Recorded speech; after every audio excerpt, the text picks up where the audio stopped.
So with that, I will introduce this morning's presenter. So we are joined by Allison Weaver, who will share her insights and expertise when it comes to managing the marathon of life to maximize productivity. Over to you, Allison, and looking forward to a great presentation this morning. Thanks so much, Heather. Good morning, everybody. I'm excited to be here today. I'm coming to you from Lloydminster, Alberta, and I'm excited to say it's +1 out and a balmy, lovely day today. A little earlier than all our participants down east. It's 8 o'clock in the morning here, so we're just getting things going. I just want to say thank you to Heather for inviting me to be a part of this conference. It's just exciting to work with each other right across the whole country and share our ideas with each other and connect and grow more friends through social media.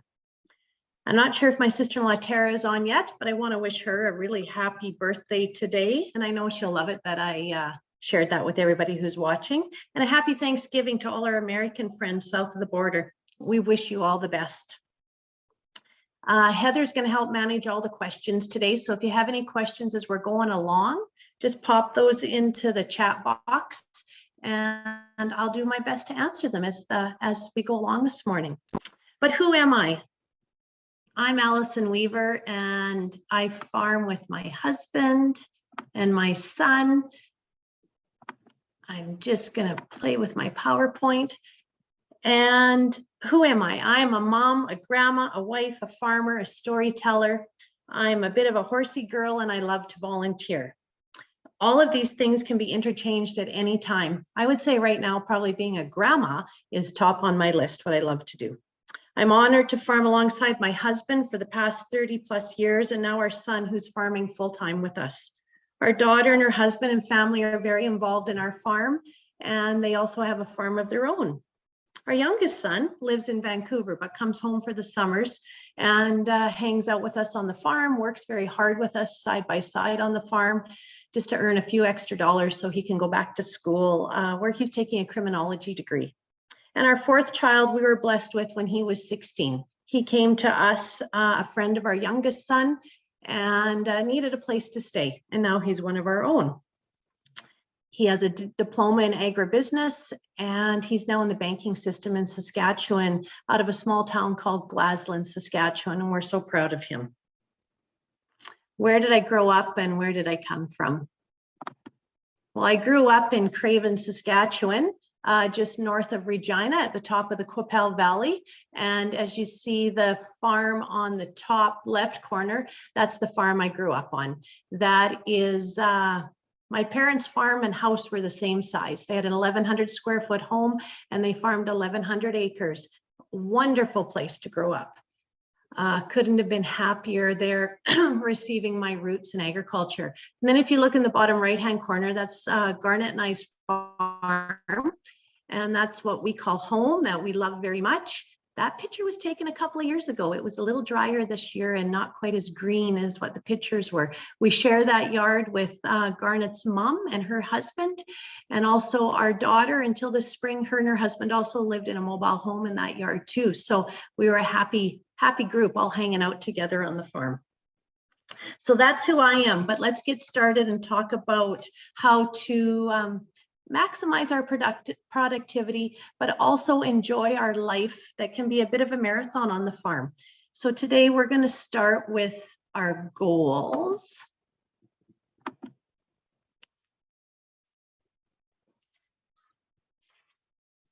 To be truthful, I really can't stand goals. Why is this? Well, it's not really true. I can stand goals. I love goals.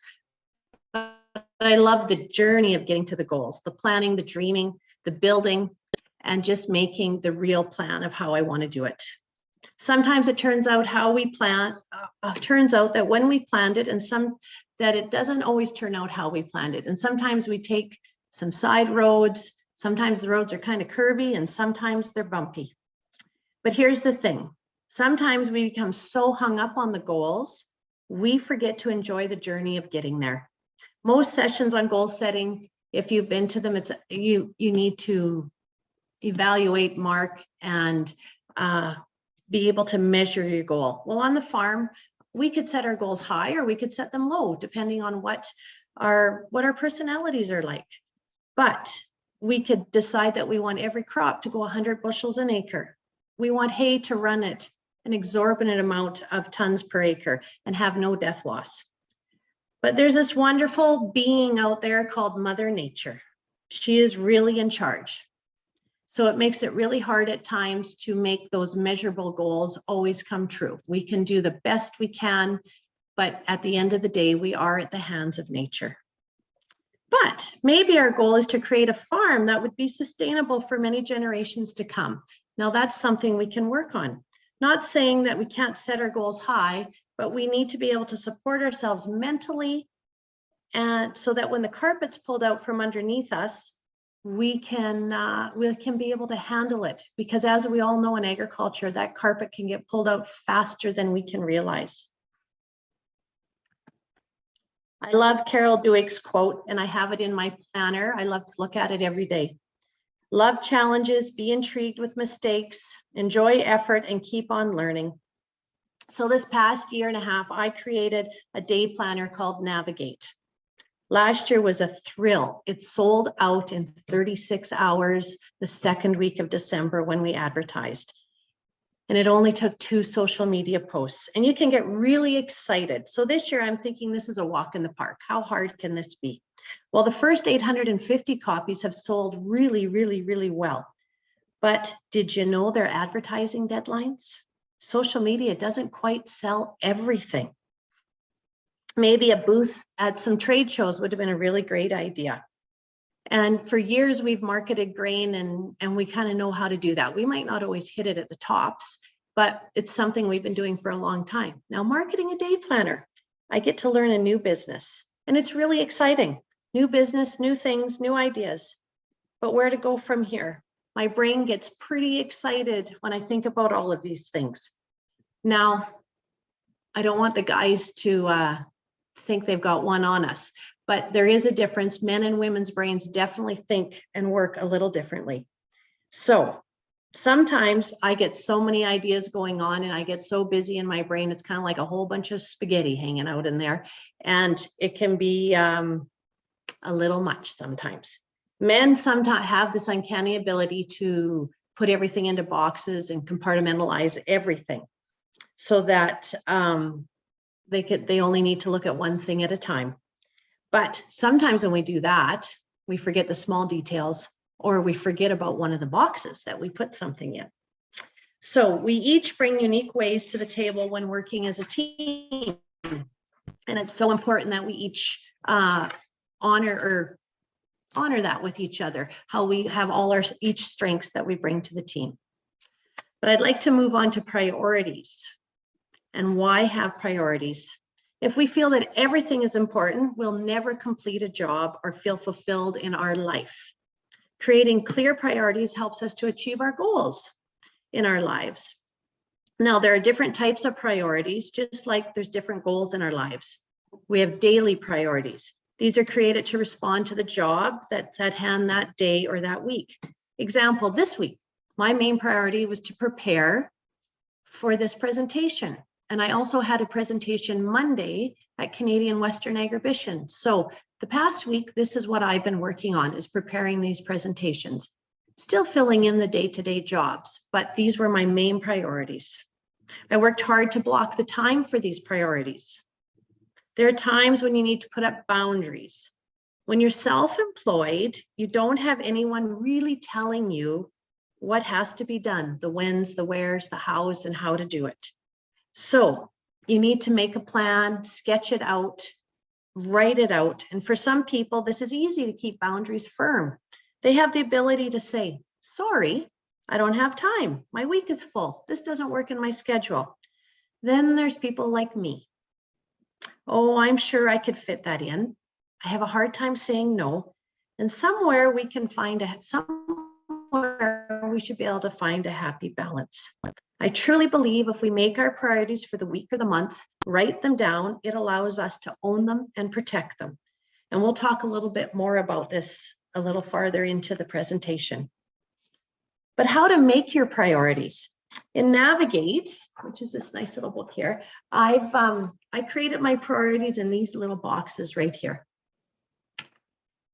Now, I made sure that the spot for the priorities was not too big, because priorities are not your to-do list. Priorities are a fact or a condition being regarded or treated as the most important thing for that day. Now, I've shared this priority triangle with you guys, and this is adapted from the Modelnetics priority pyramid from the main event management.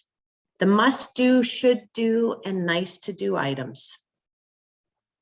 And I think if we all use this triangle, it'll help us get through our weeks and then our months. So even we can create our focus of what has to happen in the months to come. Now, daily, I'd like to ask you, what is something you need to do every day that makes your day feel complete? And I'll give you some examples for me. Having morning coffee with my husband, and then our son when he gets here to make a plan. Go to the barn and feed my horses. That's where I find my quiet time and my time to just get an idea of what's going to be happening in the day to come.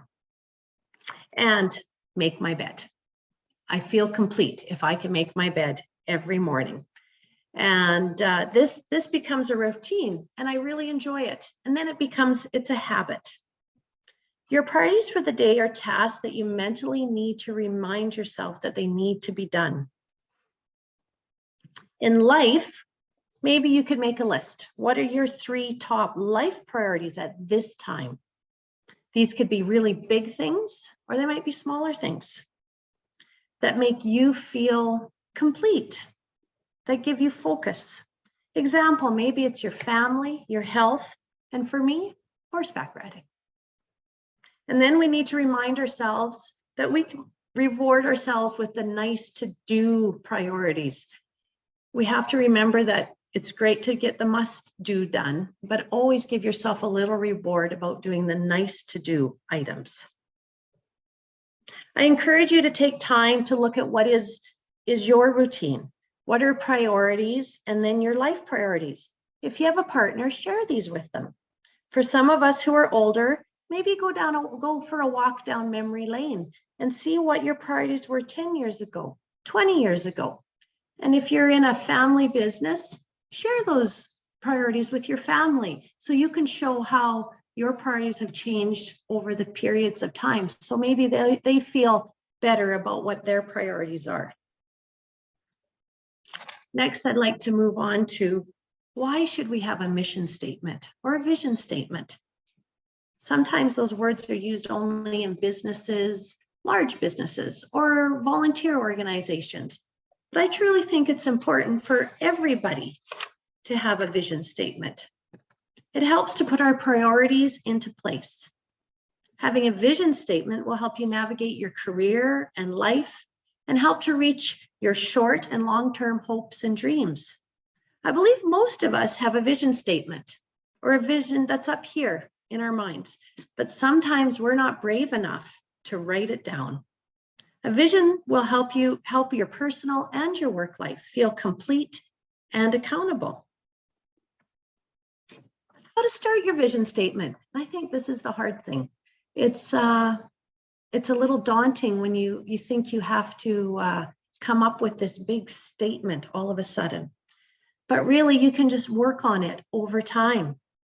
Here's a few steps in to help you with your vision statement. Number 1, what is most important to you? What are your values? Number 2, reflection. Write down your biggest and most important hopes and values. Number 3, make a list of your strengths and your skills. Share this with your friends, your close friends, who you value their opinion and know they will be honest with you. And how do you want people to remember you? What is your legacy? We don't want to think about ourselves passing away, but when we do go, how do we want people to remember us? The slide I have up here showing you has a little bit of a template, and it's I will and the action you want to take for the audience by your skills to a desired result. And I shared, this is one of my vision statements, and I truly think it's okay to have a couple. because we all wear several hats. And quite often, one vision, they'll meld together, but quite often you may need a vision statement, maybe a little bit for your personal life and for your farming life, for your business life. And I've started in this new business of with the day planner and speaking. So this is the vision I've created at the moment. I will share my story for people on farms, ranches, and the world of agriculture. By sharing my real life, my hope is to bring calm to a life where balance is a myth. And I know that over the next few years, that vision will change again, because as we grow, either in age or in everything in life, as we grow, that our vision definitely changes as we go along. Be more productive. We need to live a sustainable life. And we do know the word sustainable is used a lot these days when we talk about farming practices, taking care of the ground that we use. So we have, so our soil and our grasslands are all protected for years to come. But what about a sustainable life for ourselves? What is a sustainable life? A life that we can live for a long time, that is stable, that allows us to rebound from curveballs and be able to have the tools to start again the next day. That's what I wrote out for my sustainable life. A life that we can live for a really long time, that is stable, that allows us to rebound from the curveballs and be able to have the tools to start again the next day. But how do we live a sustainable life? How do we measure ourselves? We recognize what our pace is, our strengths, and our weaknesses. How to take care of ourselves. Let me tell you, I thought, or I have been, an Energizer bunny. I could do it all. When I realized that I didn't have to do it all, my life became much easier. And that was only a few years ago. For some reason, when we're in the really busy times on the farm, I can say no when people call for help without a problem. Then when we're not so busy, I seem to think I can pile more on my plate. I seem to think that if we're not seeding or harvesting, I have 10 more hours in the day. But I've learned, plus I've decided I do not need to be fearless all the time. I always feel that I can do everything. I'm not scared to try anything. And I would like to share a little story with you about being a bit fearless when my children were young. We were farming or harvesting, and we were on some land that was it wasn't going to be a good harvest. It was covered in a weed called wild tomatoes, and we're trying to harvest peas and it's not working. And we decided that was it. We were going to move out of that field. And at this time, our children were all under the age of 5. And our youngest son was he was just 3 months old in a car seat. And we've decided we're moving out of the field. I'd taken meals out to the field. And either my husband or my father-in-law said, Allison, would you pull the header home? Now, thinking back on it, I should have said, I don't know if I can do that or not. But I thought, I can do this. I'm invincible. I can do anything. So we hooked onto this header, and our son that was our youngest son that was in the bucket, the baby seat, he never cried in his life till that day. And for some reason, he decided to start crying. And I'm driving our large 3/4 ton truck with the 3 kids, all the supper dishes in there. And this truck is horrible because when you shift it from low to first, it doesn't cooperate with you all the time. And unfortunately, as I left with the header, not realizing it, I hooked onto an electric fence. And I started pulling this electric fence with me for quite a distance. And the baby's crying. Our other son's got his ears covered because he's not happy about it. And our daughter is trying to make the baby not cry. So we have a lot of action happening in the truck. And it got quite interesting. So all of a sudden I hear a really sharp whistle, and I realize that something's up, and I look in the rearview mirror, and my husband is running behind me, trying to get me to stop. And he finally gets there and unrolls the window. I unroll the window and I look out, and I realize that I've been pulling an electric fence, and I probably have a half a mile of electric fence pulling behind me. And I just looked at him and he could hear the baby crying and the kids. And I just said, unhook it, cut it. I don't really care right now. But lesson to me, it would have been okay to say, you know what? I'm not comfortable pulling this header with all 3 kids. But we have to learn from the things that we do. So what is your pace? Pace can be physical and mental. When I was a runner, I always wanted to be a long distance runner. But my little issue was I kind of ran it like a sprint. And I'm a zoomer and I react quickly and I go, go, go, go, go. But I've had to learn to breathe and to slow down. I had the best advice ever from a riding clinician one time, a gal by the name of Jody Sloper. I was in a clinic, but I was having problems focusing. And our daughter Amanda was with us, with me at this clinic, but I'd had to leave our boys at home and they had activities that day. And I'd asked somebody to cover for me and take the boys to their activities.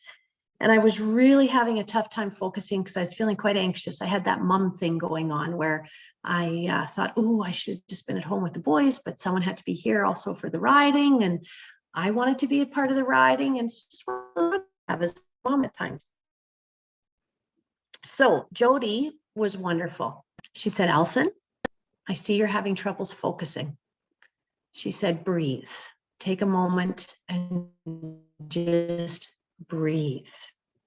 And then she said, everything you're thinking about, I want you to leave them at the gate where you came in with your horse.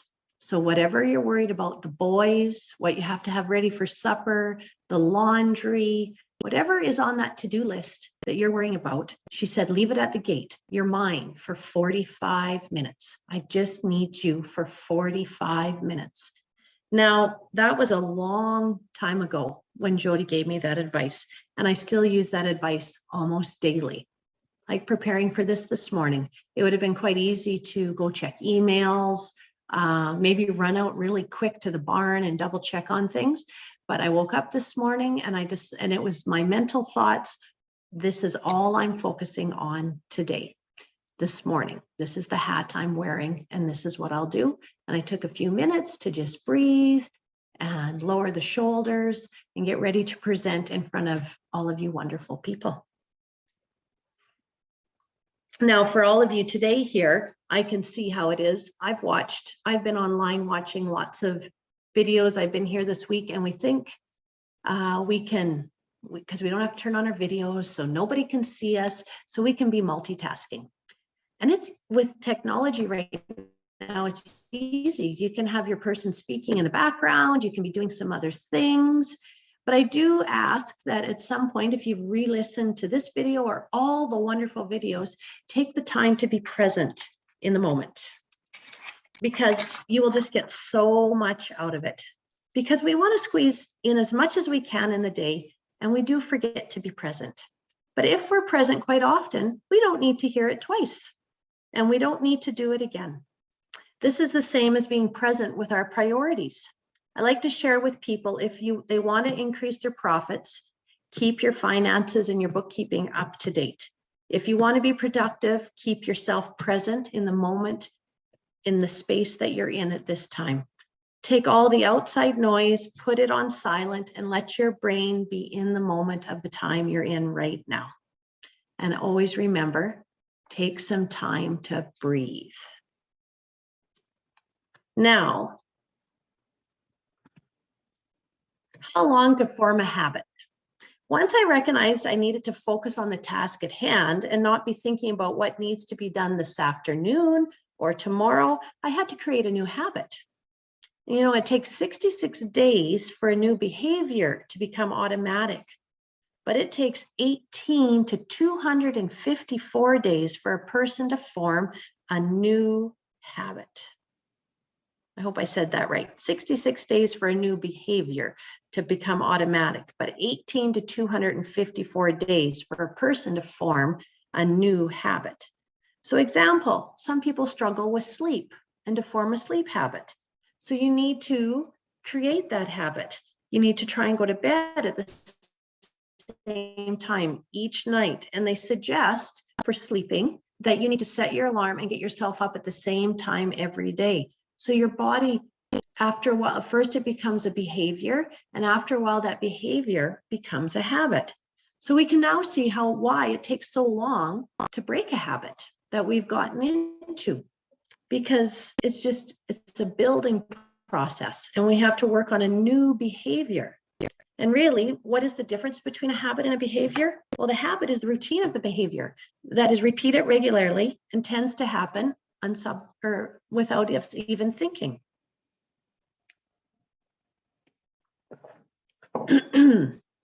Now, our strengths and our weaknesses. I love what Brene Brown says. Truth and courage are not always comfortable, but they are never a weakness. It's so important to make a list of your strengths and weaknesses. And it's not that you're trying to be hard on yourself, and it's not that you're trying to brag about what your strengths are. I like to share, I'm not a mechanic, and nor do I want to be one. Cutting straight lines is not really my thing. Thank goodness for GPS systems. But I do a really great job doing our farm books. I can drive a combine. I'm an amazing mother and wife, and I'm the best grandma in the world. But I don't need to do it all, and I don't feel the need to learn how to do it all. Bring your strengths to the table, but don't be afraid to share your weaknesses. The joy of having a partner or a team to work with is their strengths can counterbalance our weaknesses. Like, I'm very excited to speak in front of everybody. Technology is not really my strength. So I was so happy when I told there'd be a training session on how to do a PowerPoint and be online together and to have that technical support right here while I was doing the presentation. It was a sense of relief for me, and I was quite happy for that. But we all need a team or a tribe or a group that we're comfortable to share with and listen with. If we recognize our weaknesses or maybe our jobs, we truly do not, or recognize the jobs we truly do not like, we can decide how to delegate to make our operations or our life move more smoothly. Maybe we need to hire extra help, or maybe we need to take a class to learn a new skill. We need to balance our time and our abilities, because our time is worth more than we've ever realized. And in an FCC article, it said, no one has time to feel more overwhelmed when it comes to your mental health and managing roles in your life. Do what works for you. And I think this is a struggle, especially in the farming world. We sometimes think that we should be able to do everything, that we don't need to hire extra help, that we don't need to take a break. And we really, really, really do. When we're harvesting, those are really long hours. And we insist that we stop for our supper. We make sure that everybody who's driving equipment, they get out of the equipment, we sit down, we eat a meal, we get to have some conversation, hear how things are going. The machine's making a funny noise, but we take a break. What do I like about it? I get to look everybody in the eye and see how they're doing. Do we need to spell somebody off for the evening? Is everybody looking okay? Do you need some more coffee? Do you have enough water? And it's just so important to have that check-in on the farm when we are in those busy times and we're working really, really, really long hours. Self-care and finding our sweet spot. How to take care of ourselves. Elaine Frais describes work-life balance as the notion of giving equal time and effort toward all the different aspects of one's work and personal life. No pressure, huh? Especially when our work and personal life smear all together like a great big finger painting. But we still need balance. It might not be equal time for work and life, but you do need to etch time to plan, have a cup of tea or that cup of coffee, take care of yourself. The joy of take a break, and the joy of being self-employed is we don't have to wait maybe till the weekend to do that. A neighbor may stop in for a coffee and a visit, so you can take that extra time. And quite often you're always talking farming, but you can take that time to chat with each other, check in with each other, see how everything's doing. and just slow down a bit. But some of us aren't as privileged as that to be self-employed and working here on the farm. There's a lot of people out there who are juggling. They've got they're farming, they're working off the farm. Good chance they've got kids that are running all over the place, but you do need to find time to etch out just a little time for yourself. If it means you've got to get up a half hour earlier in the morning to have that cup of coffee and group and be ready for the day, you will thank yourself for that later on in the day, because you'll have a plan in your mind. You won't have rushed from thing to thing, and it will help you a lot. I don't know if you've listened to Darcy Lang speak, but Darcy talks about when she is done for the day, she likes quiet and she prefers not to have any screens on, but her family doesn't feel quite the same way. So what she does is she puts on the headset that cancels out the noise, and she finds a quiet corner in her house and she lights a candle and she just sits quietly, regroups, has some quiet time before she heads to bed, and then she's ready for the day to come. And she's well rested and she feels her mind shuts down easier if she takes that time to block out the noise and just do a little bit of meditation. Now, finding your sweet spot. I ride horses, and for many years have been involved in lots of clinics and undergrad instruction. And we've learned how to teach and reward our horses by having a sweet spot. A sweet spot allows a horse to respond by feeling comfort when they've arrived at the right spot or moment. The sweet spot can be static or in motion. Horses are herd animals, and there's a leader who will move the entire herd with one flick of an ear or a move of a shoulder. And that herd will just follow in sync with what the main horse is doing. And we've learned this too by moving cows, bison, all types of herd animals. Now, this isn't quite the case with predators, and that's what we are. But we tend to be the chasers, always responding to pressure. And how we respond, because but this isn't the case with predators. We tend to be the chasers, always responding from pressure. But how about responding because it brought comfort to ourselves?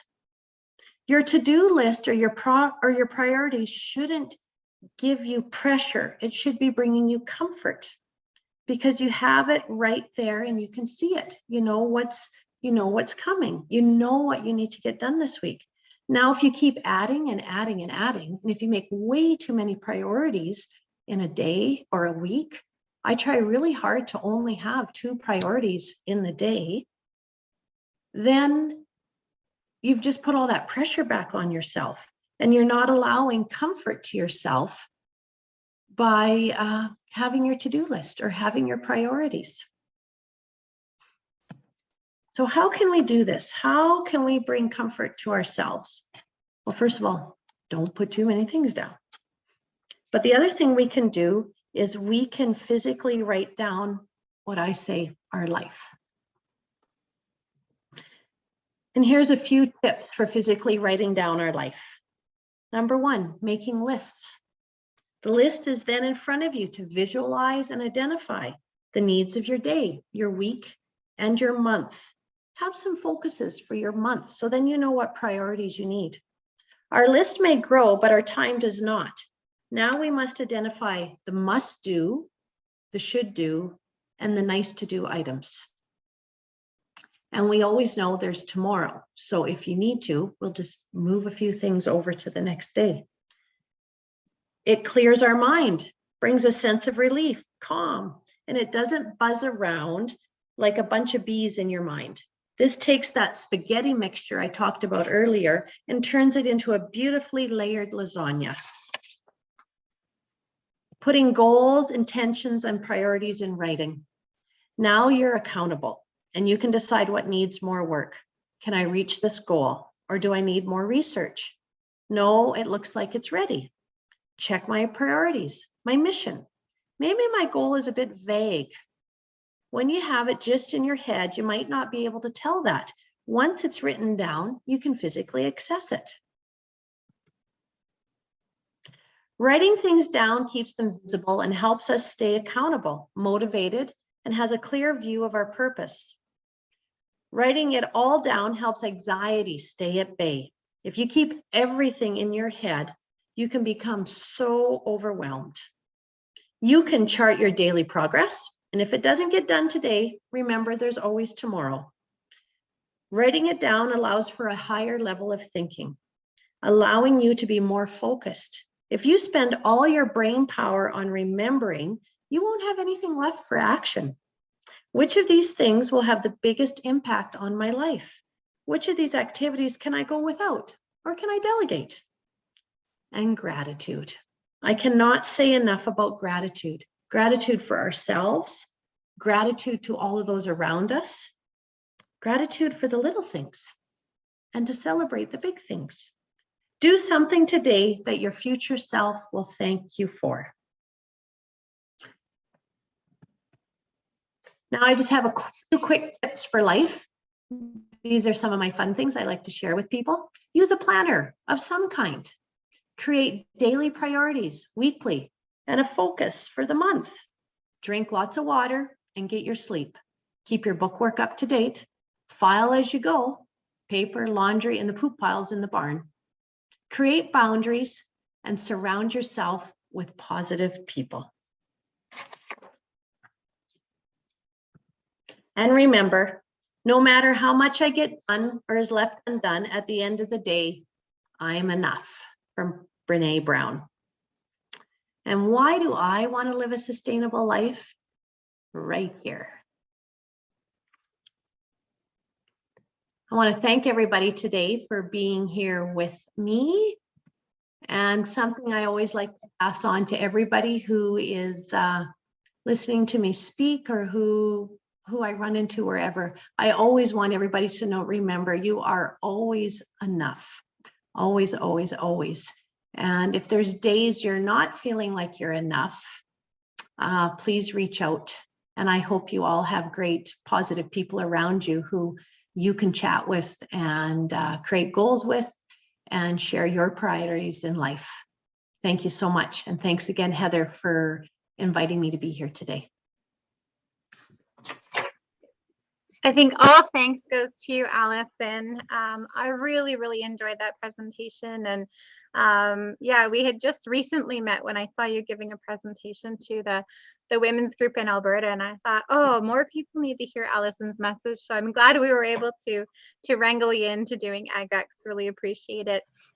We are up against the time for the next session to start. So we didn't have any specific questions come into the chat, but just really encouraging and positive, stories and comments on everything you were saying, Allison. So Awesome. We'll make sure to keep a record of that and pass it on to you personally, because I think it'll be a really nice kind of read. And I think everyone's kind of, giving each other a boost and helping lift each other up in the comments. So I think you've done a really great job. Awesome. And what a great way to start a Friday and start the last day of our conference. So with that, I'll just thank you very much and encourage everyone to move into the next session, which is the role of policy development and advocacy in building a better BRM program. But thank you again, Allison. This was wonderful.